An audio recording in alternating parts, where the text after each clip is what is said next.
En una ciudad como Madrid, donde el tiempo parece correr más rápido que los latidos del corazón, aún existen vidas que caminan en silencio, que se esconden tras una barra de bar, tras una bata de enfermera, tras un delantal planchado. Esta historia que hoy vas a escuchar no tiene dragones ni héroes de cuento. No necesita, porque la verdadera épica está en quienes se levantan cada día a pesar del cansancio, en quienes aman sin garantías, en quienes no han dejado que el pasado decida su destino. Es la historia de Clara Morales, una mujer como tantas, ni rica ni famosa, pero con algo que el mundo necesita más que nunca, ¿verdad? Lo que comenzó como una oportunidad inesperada, terminó por convertirse en un viaje de transformación, no solo profesional, sino profundamente humano. Este no es solo un relato para entretener, es una invitación a mirar hacia adentro, a reconciliarse con la historia propia, a recordar que nunca es tarde para volver a empezar. Así que ponte cómodo, abre el corazón y deja que esta voz te acompañe. Tal vez descubras que Clara tiene algo de ti, o que tú, sin saberlo, llevas mucho de ella. Madrid, un sábado por la noche a finales de primavera. La ciudad, vibrante y elegante, respiraba el ritmo sofisticado de una capital europea bañada en historia. Las luces cálidas de las farolas jugaban sobre los adoquines del Paseo de la Castellana, y la brisa traía consigo el murmullo de terrazas repletas, el tintineo de copas, el aroma del azahar mezclado con perfumes caros. Entre las fachadas nobles del barrio de Salamanca destacaba el restaurante La Alhaja, un refugio discreto para las élites, donde el vino se servía en copas de cristal fino y el silencio valía tanto como una sonrisa bien puesta. Clara Morales llevaba casi 4 años trabajando allí. En ese tiempo había perfeccionado su manera de pasar desapercibida. Movía las manos con gracia, hablaba poco y escuchaba más. Su figura esbelta, sus ojos castaños y su cabello recogido en un moño modesto no llamaban la atención, y eso le gustaba. En La Alhaja, ser invisible era un talento. Nadie preguntaba por su pasado. Nadie sabía que había sido una estudiante brillante de Derecho en la Universidad Complutense de Madrid. Dejó su carrera tras la muerte de su madre y la enfermedad de su abuela, y nunca volvió. Desde entonces, su mundo se redujo a comandas, propinas y turnos dobles. Esa noche, el salón principal estaba reservado para una cena especial. Álvaro Ríos, nieto del fundador de Ríos Vinos Internacionales, iba a recibir a un grupo de empresarios franceses con quienes negociaba una expansión de distribución en la península ibérica. Álvaro era conocido por su carácter reservado, casi arrogante, y por su inteligencia implacable en los negocios. A sus 38 años, había duplicado el valor de la compañía familiar y convertido su nombre en sinónimo de éxito. Clara lo había visto entrar muchas veces en La Alhaja, siempre en compañía de hombres de trajes impecables y relojes suizos. Pero esa noche, algo era diferente.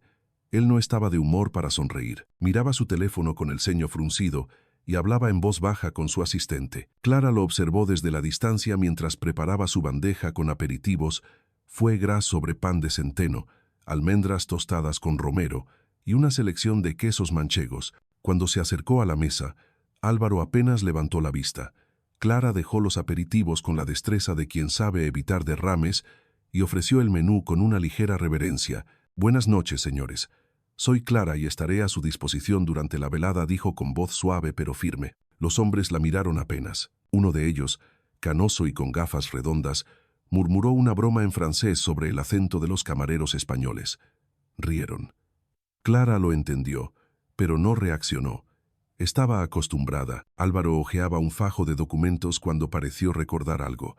Levantó una hoja impresa en papel grueso, escrita en francés con notas al margen en español. Con una media sonrisa, se la tendió a Clara. «¿Lees francés?», preguntó con tono irónico. Clara lo miró por primera vez a los ojos. Los suyos eran de un verde grisáceo, fríos como el mármol. Ella asintió. «Sí, señor. Bien. Entonces traduce esto para nosotros.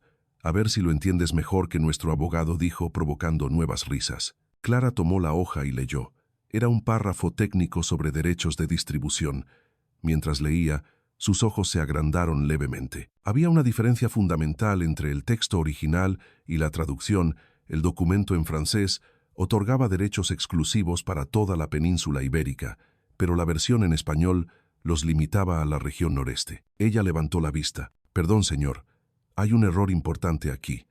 En el documento original se habla de droits exclusives pour la distribution sur le territoire ibérique. Eso incluye toda la península, pero en la traducción se menciona solo la región noreste. Si firman esta versión, perderán los derechos sobre el resto del territorio. El silencio cayó sobre la mesa. Álvaro la miró fijamente. Tomó la hoja de nuevo y leyó por sí mismo. Los otros hombres se inclinaron para ver. Clara sintió cómo todos los ojos se posaban en ella, esta vez sin burla. «¿Cómo sabes eso?», preguntó Álvaro. «Estudié Derecho», respondió simplemente. Él asintió lentamente. No dijo nada más. Clara hizo una ligera reverencia y se retiró a la cocina. Detrás de ella, la mesa quedó en silencio, solo roto por el sonido lejano de cubiertos y murmullos desconcertados. En la cocina, Clara se apoyó contra la pared. Su corazón latía con fuerza, pero no de miedo.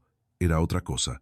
Era la sensación de haber sido vista por primera vez en años. Recordó las noches en la universidad, estudiando hasta tarde con una taza de café frío. Recordó a su madre, que soñaba con verla en una toga negra frente al tribunal. Recordó a su abuela, que aún guardaba con orgullo sus diplomas en una caja de madera bajo la cama. Durante años, Clara había vivido como una sombra, pero esa noche, en medio del mármol y el cristal, en un salón lleno de poderosos, su voz había resonado. Y aunque nadie aplaudió, aunque no hubo brindis ni reconocimientos, Clara sabía que algo había cambiado. «No soy invisible», susurró. Y por primera vez en mucho tiempo, lo creyó. A la mañana siguiente, Clara se despertó antes de que sonara el despertador. Aún no había amanecido del todo en Madrid, y desde su ventana en Lavapiés se veían las luces naranjas de la calle reflejadas en los charcos de la lluvia de la noche anterior. Se quedó unos minutos sentada al borde de la cama mirando sus manos. Recordaba cada detalle de la noche anterior. El rostro de Álvaro Ríos, al comprobar que tenía razón.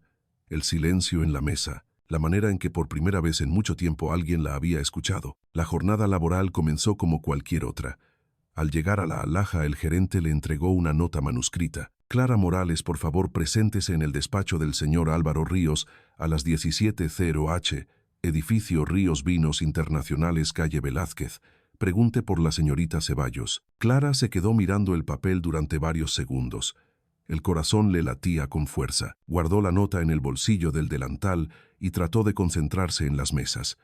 Pero su mente ya no estaba entre los platos ni las copas. Estaba en aquel despacho del que no sabía nada, pero que intuía que podría cambiarlo todo. A las 5 en punto, Clara estaba frente al moderno edificio de cristal y acero de Ríos Vinos Internacionales. Llevaba su mejor blusa blanca, una falda sobria y los zapatos que usaba en entrevistas. Su cabello, suelto por primera vez en semanas, caía suavemente sobre sus hombros. Respiró hondo y entró. Una recepcionista amable la condujo hasta una sala luminosa decorada con fotografías en blanco y negro de viñedos centenarios. La señorita Ceballos, una mujer joven de traje azul marino, salió a su encuentro. «Señorita Morales, el señor Ríos la espera», dijo con una sonrisa cordial.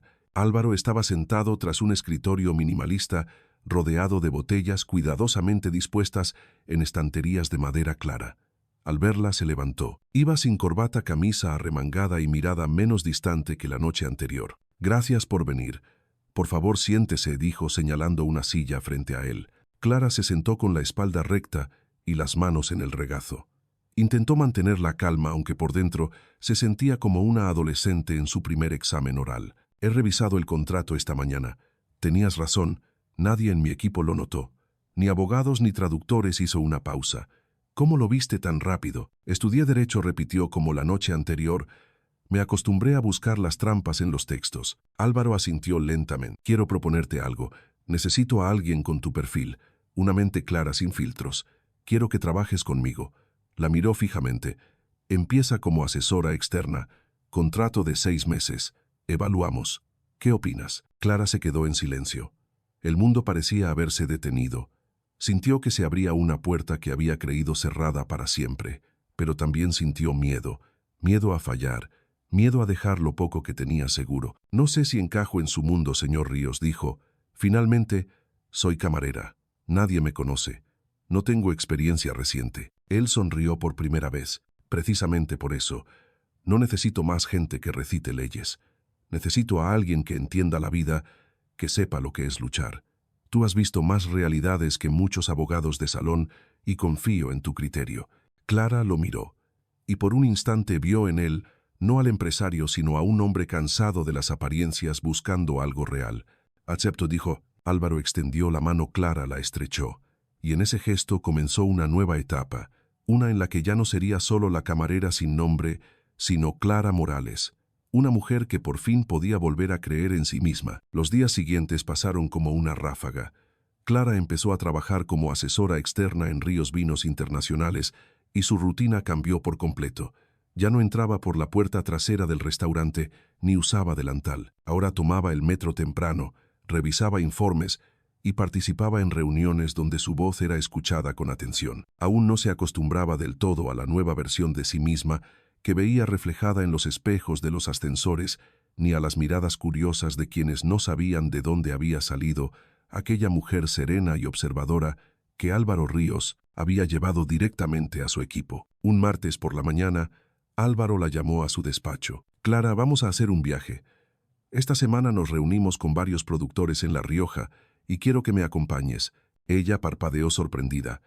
Yo, señor Ríos. Sí, tú, Clara. Esta vez necesito más que abogados. Necesito a alguien con intuición y oído atento. Vamos a tratar con viticultores que llevan generaciones en esto. Quiero que me ayudes a leer entre líneas. Aceptó sin dudar, aunque por dentro las dudas empezaban a asomar como nubes en el horizonte. Partieron el jueves en la mañana en un coche oscuro que los llevó fuera de Madrid, dejando atrás los edificios altos y el bullicio. A medida que se adentraban en la provincia de La Rioja, el paisaje cambiaba a colinas suaves, viñedos ordenados y casas de piedra con tejados de teja roja. Clara miraba por la ventana con el corazón apretado, no solo por la belleza del paisaje, sino por la emoción de estar en un mundo que alguna vez soñó y creyó perdido para siempre.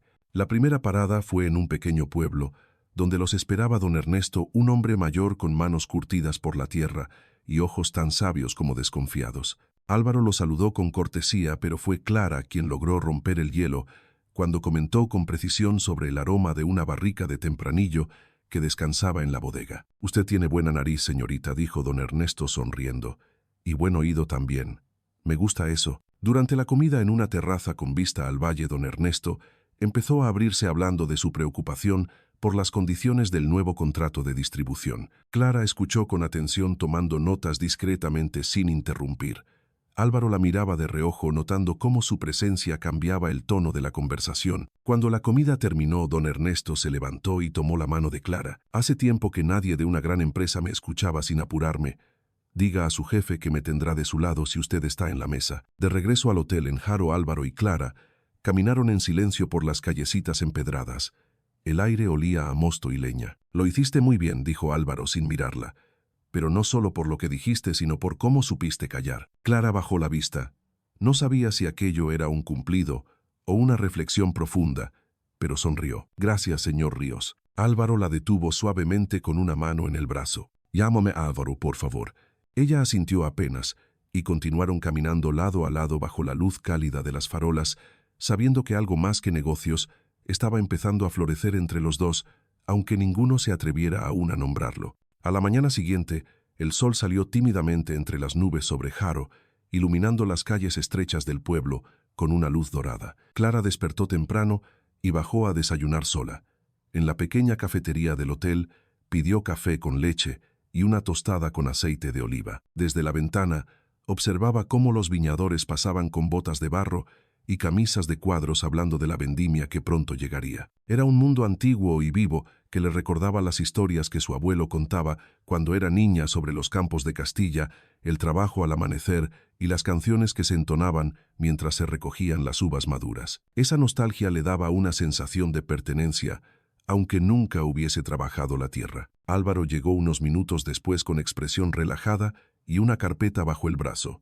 Se sentó frente a ella sin decir palabra y pidió lo mismo. Durante unos instantes compartieron el desayuno en un silencio cómodo, como si ambos supieran que no hacía falta hablar todo el tiempo para entenderse. El murmullo del café los envolvía mientras el aroma a pan recién tostado llenaba el aire. Clara sintió que algo había cambiado desde la noche anterior, una ligereza en el ambiente, como si ambos estuvieran aprendiendo a moverse en una nueva dinámica menos formal, más cercana. Hoy visitaremos una finca familiar que quiere asociarse con nosotros, dijo finalmente Álvaro, pero hay resistencia interna.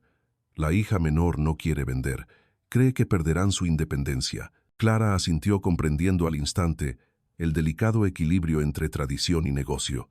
Algo en ella se removía cada vez que pensaba en lo que significaba para una familia entregar su legado a manos ajenas, incluso si esas manos ofrecían beneficios. Había leído sobre fincas centenarias que cambiaban de rumbo y sobre jóvenes herederos que luchaban por modernizar sin destruir lo que sus abuelos habían construido. Le parecía un dilema tan humano como universal. Llegaron a mediodía a una finca rodeada de vides que se extendían como un mar verde bajo el cielo. El paisaje era tan hermoso que Clara tuvo que respirar hondo para asimilarlo. Fueron recibidos por el señor Olmedo, un hombre robusto y de sonrisa franca, y su hija Lucía, una joven de unos 30 años con mirada decidida y cejas fruncidas. Llevaba un pañuelo en el cabello, botas de campo y un cuaderno donde anotaba cada punto de la reunión. La conversación comenzó tensa. Lucía cuestionaba cada cláusula del contrato, cada término, cada ventaja. Álvaro respondía con firmeza, pero también con cortesía. Clara escuchaba sin intervenir, tomando nota mental de los gestos, las pausas, los silencios. Sabía que a veces el desacuerdo no era con las palabras, sino con lo que representaban. La idea de ceder una parte de la bodega familiar para ella debía parecer una traición, aunque el negocio ofreciera crecimiento. Lo que ustedes quieren es lo que todos quieren. Crecer a costa de lo nuestro, dijo Lucía, cruzándose de brazos. Clara levantó la mirada y por primera vez habló directamente. Entiendo su miedo, Lucía. Mi abuela perdió su casa por no leer una letra pequeña. Yo misma trabajé años para pagar sus deudas. No vengo de ninguna multinacional. Yo también he tenido que defender lo poco que era mío. Lucía la miró sorprendida. Bajó la guardia por un segundo y respiró hondo. ¿Y ahora estás del otro lado?, preguntó con ironía. No respondió Clara. Estoy en medio, tratando de que ambos lados no se destruyan. Hubo un silencio largo. Luego Lucía sonrió apenas y dijo, tal vez no sea tan malo hablar con ustedes otra vez. El señor Olmedo intervino con voz pausada. Mi hija tiene carácter, pero también buen juicio. Si usted la convenció en media hora, algo bien habrá hecho. De camino al coche, Álvaro le dijo sin mirarla. No esperaba que compartieras eso. Clara encogió los hombros. A veces hay verdades que solo se oyen si se dicen con el corazón. Álvaro asintió y por primera vez en días pareció realmente relajado. Esa noche en el hotel, Clara abrió su cuaderno y escribió: no todo se negocia. Con números, a veces. El silencio dice más que 1000 propuestas. Cerró el cuaderno, pero no apagó la luz. Se quedó mirando por la ventana, la calle vacía, las luces lejanas, los tejados antiguos. Tenía la sensación de que estaba viviendo algo importante, no solo para su carrera, sino para su vida. No se trataba solo de contratos ni de acuerdos. Era algo más profundo. Era aprender a escuchar a los demás, a sí misma y al mundo que la rodeaba. Antes de dormir pensó en su madre, en su abuela, en todas las mujeres que habían sido invisibles y que sin embargo sostenían la vida con una fuerza callada. Se prometió que cada decisión que tomara a partir de ahora tendría su voz, su historia, su verdad. El regreso a Madrid se sintió diferente esta vez. Clara miraba por la ventanilla del coche mientras la ciudad se acercaba poco a poco con su caos habitual y sus fachadas de piedra cálida. En su interior una mezcla de cansancio y satisfacción le recorría el cuerpo.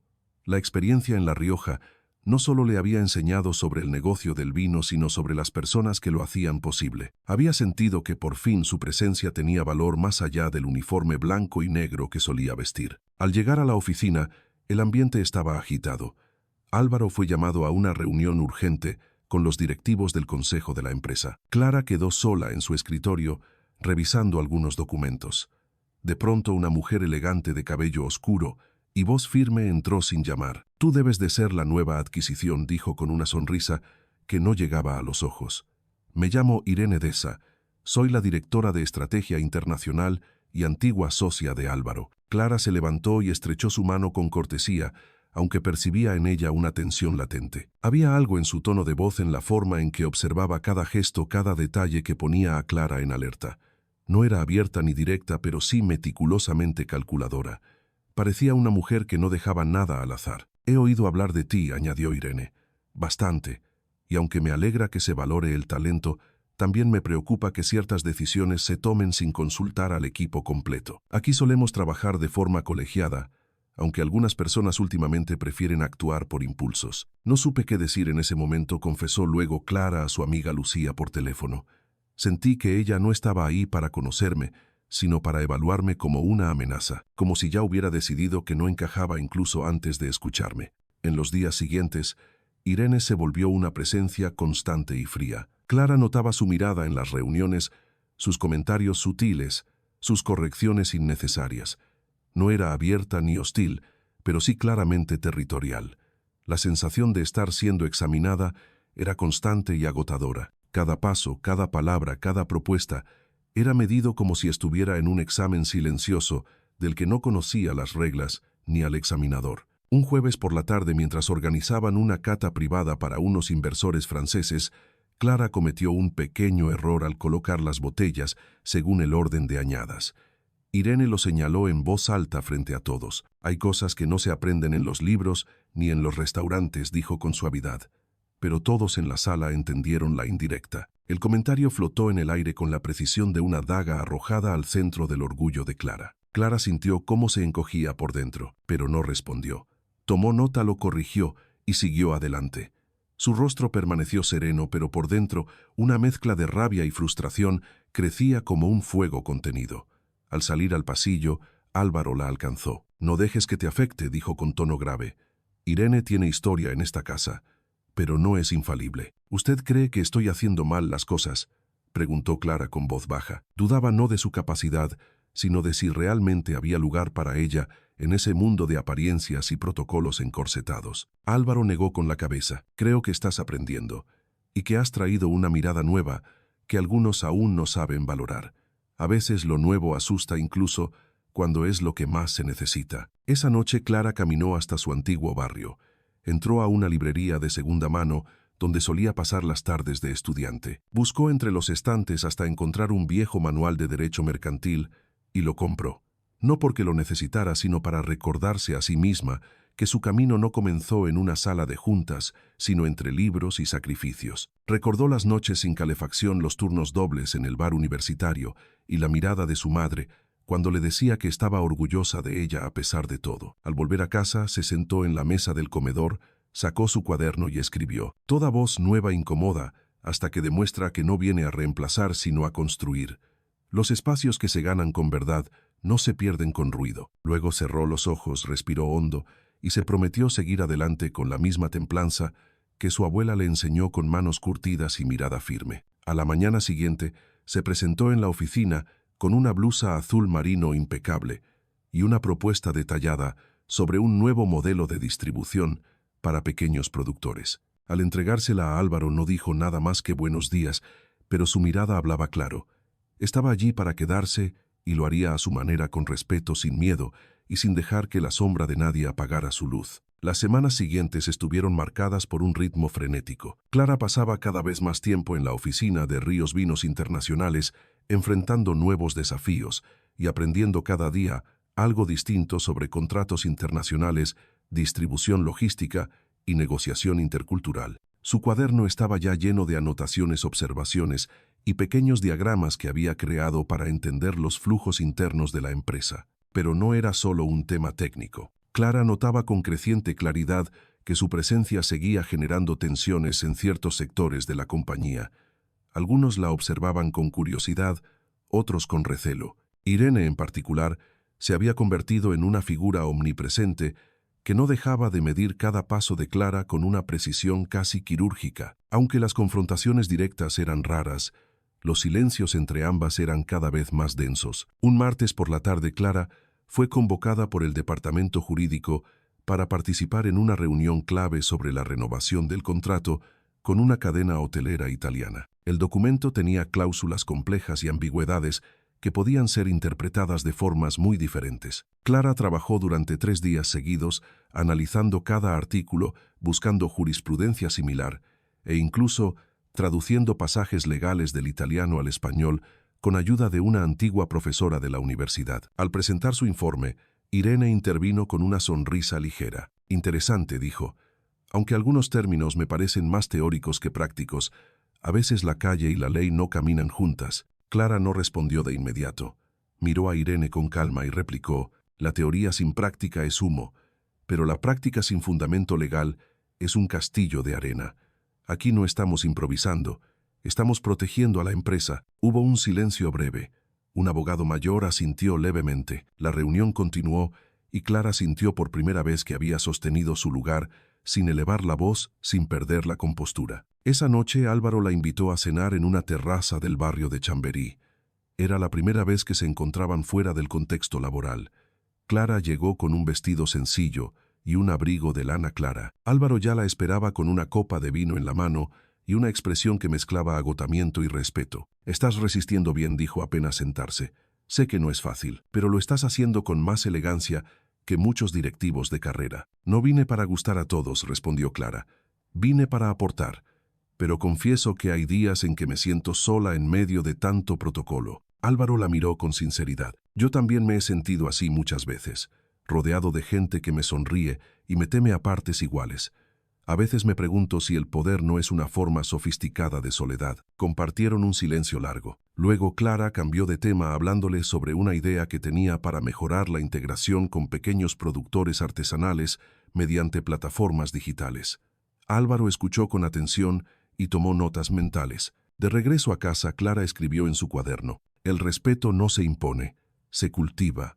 A veces basta con mantenerse firme y dejar que el tiempo diga lo que uno aún no se atreve». La noche cerró sobre Madrid con una brisa suave y Clara durmió por primera vez en semanas sin soñar con documentos ni salas de juntas, sino con campos abiertos, rostros sinceros y la certeza de que su voz empezaba a hacerse lugar donde antes solo había ecos ajenos. Una mañana de otoño Clara llegó temprano a la oficina. El aire era fresco y las hojas caídas alfombraban la acera de la calle Velázquez. Mientras subía en el ascensor con su carpeta habitual en mano, recibió una llamada que no esperaba. El número era desconocido, pero al contestar, escuchó una voz que la dejó inmóvil. «Clara, ¿eres tú, hija? Soy tía Elena». La última vez que Clara había oído esa voz fue años atrás en el funeral de su madre. Desde entonces se había distanciado de casi toda su familia materna por razones que no eran del todo claras ni siquiera para ella. La necesidad de sobrevivir, de cerrar heridas, la había llevado a cortar lazos que una vez creyó eternos. «Estoy en Madrid», dijo su tía. «Me gustaría verte aunque sea unos minutos. Hay algo que necesito darte». Clara sintió un nudo en la garganta. Prometió pasar esa misma tarde. Durante el día intentó mantener la concentración, pero el pasado llamaba a la puerta de su presente y no dejaba de susurrar. En las reuniones, su mente volvía una y otra vez a las calles de su infancia, a los veranos, con su tía a las tardes, en la cocina de su madre. Cada recuerdo se colaba entre los márgenes de los informes, los gráficos, los plazos. Al salir de la oficina tomó un autobús hasta un barrio obrero del sur de la ciudad donde vivía su tía. El trayecto se le hizo largo, como si cada parada fuera una estación de memoria. Al llegar la encontró sentada en una mecedora con una manta sobre las piernas y una caja de madera en el regazo. «Esto era de tu madre», dijo entregándosela. «Lo guardé porque no sabía si volverías, pero ahora veo que sí, que estás volviendo a ti misma». Dentro de la caja había fotografías, cartas, dibujos de cuando Clara era niña y un pequeño cuaderno con la letra redonda de su madre. Había notas de recetas, recuerdos familiares, reflexiones sueltas. Clara lo leyó en silencio mientras las lágrimas le corrían por las mejillas. Una de las cartas decía: «Clara, si algún día lees esto, quiero que sepas que todo lo que hice fue por amor. No tuve todas las respuestas, pero cada paso lo di pensando en tu bien. Sé que la vida no siempre será fácil, pero tú tienes fuerza, hija mía, más de la que imaginas». Clara sintió que algo se quebraba por dentro, pero no con dolor, sino con alivio, como si una pieza faltante volviera a encajar. Abrazó a su tía con fuerza. «Perdóname por haberme ido tanto tiempo», dijo finalmente. «Necesitaba encontrarme lejos de todo». «No te juzgo, hija», respondió su tía. «Todos sanamos a nuestro ritmo. Lo importante es que estás viva, fuerte, y que llevas dentro todo lo bueno de tu madre». Hablaron durante horas. Su tía le contó anécdotas que Clara había olvidado, le mostró fotos de sus abuelos, le preparó un té de manzanilla, como los que su madre solía ofrecer después de un mal día. Fue una tarde de recuerdos, de ternura, de puentes reconstruidos sin reproches. Al día siguiente en la oficina, Álvaro notó algo diferente en ella. ¿Estás bien?, preguntó. Sí, dijo Clara con una sonrisa tranquila. Hoy sé de dónde vengo, y eso me hace más fuerte para saber hacia dónde voy. Esa tarde presentó un informe brillante sobre el impacto cultural del marketing en regiones rurales. Irene no dijo nada, pero por primera vez en semanas no intervino con críticas. Clara lo notó, pero no le dio más vueltas. Sabía que su camino no dependía ya de la validación de nadie, sino de la coherencia con la que decidiera caminarlo. En el informe, Clara incluyó una propuesta para incorporar elementos culturales autóctonos en las etiquetas de los vinos, productos limitados con historias de sus regiones de origen y nombres que recordaban a los antiguos dueños de las viñas. Álvaro leyó todo en silencio y al final le dijo: «Esto es brillante, no solo porque es comercialmente viable, sino porque tiene alma, y eso es lo que necesitamos». Esa noche Clara caminó por el Parque del Retiro. La ciudad estaba tranquila, iluminada por faroles que dibujaban sombras suaves sobre los caminos. Se sentó en una banca, sacó el cuaderno de su madre y volvió a leer una nota que decía: «No olvides nunca de dónde vienes, pero no dejes que eso limite a dónde puedes llegar». Cerró el cuaderno, escribió una línea propia: «Volver no siempre es regresar a un lugar. A veces es regresar a una verdad dormida en el corazón». Y mientras cerraba el cuaderno y miraba por la ventana del salón, Clara supo que algo en ella había cambiado para siempre. Ahora caminaba con pasos firmes, con raíces y con alas. El invierno llegó a Madrid con pasos silenciosos. Las luces navideñas comenzaban a adornar las calles y los escaparates se llenaban de colores cálidos. En las oficinas de Ríos Vinos Internacionales, el cierre del año traía consigo reuniones decisivas, nuevos contratos y balances. Para Clara cada día era una mezcla de vértigo y gratitud. Miraba a su alrededor y aún le costaba creer que había llegado hasta allí, no por azar sino por mérito, esfuerzo y verdad. Álvaro había convocado una reunión general para presentar una nueva línea de vinos que nacía de la iniciativa que Clara propuso semanas atrás. Aquellos productos con etiquetas que contaban historias personales que evocaban el alma de cada viña iban a ver la luz. El nombre elegido fue Caminos Cruzados, una metáfora de lo que todos en la empresa empezaban a vivir sin saberlo del todo. La presentación fue un éxito. Directivos, inversores y periodistas se mostraron entusiasmados. Clara habló en público con voz clara, firme. Sus palabras no eran solo técnicas, sino llenas de sentido humano. Habló de los viticultores, de las mujeres invisibles, en los campos, de las recetas familiares que se transmitían como secretos sagrados.